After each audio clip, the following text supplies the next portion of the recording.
Baraibi kiama gia Jubilee bakoragwo na mukonyi w'umuraibi kemeke Dr. Fred Matiang'i nigo bacokire na kumwegerera umuraibi Enso Mukoro Uhuru Kenyatta obwatikana ne chinkwana icho haba kubwatuka bwango iga asiarolekanire abaraiba Kenya Kwanza umugikiria kubwatikana ne chinkwana icho barajabo baterebona umurayi y'umukoro gwense nere no mukenyare na nabwene tukwanira mungana haringetense ya Kenya.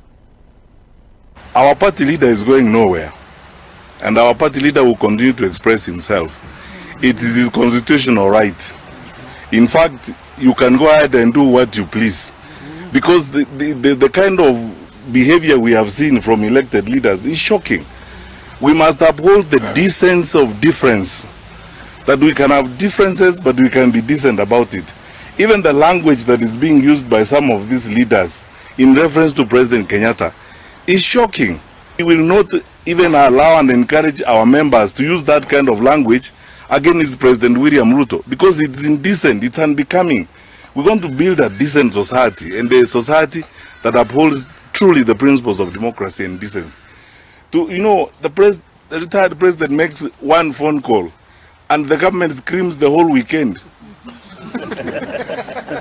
What kind of people are these? And we are reading now, the Kenya National Bureau of Statistics, a public sector government agency, has told us clearly with data and statistics that 2/3 of the stories they have been telling us are just blatant lies.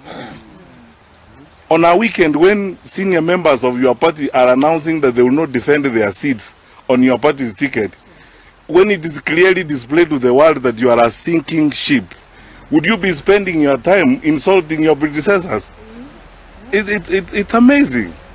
We want to ask these brothers and sisters of ours in government, there's work to be done, a lot of work to be done. Let's focus on that work and build our country. President Kenyatta is retired, he is a member of Jubilee, he is going to be a member of Jubilee, and is playing his role as a member and the leader of Jubilee. Leave him alone, let him carry on with his businesses. You have a country to run, you have a government to run. I mean, tell us about all these goons walking around with police officers. There are places in this country, even last night people are calling me suffering from cat rustling. People have lost animals and livestock and so on. In that particular environment, you are spending all your time insulting the retired president. And those elected leaders, I want to ask them, sisi tunawaheshimu, we are not going to walk down that hole or behaving like Precambrian people, insulting others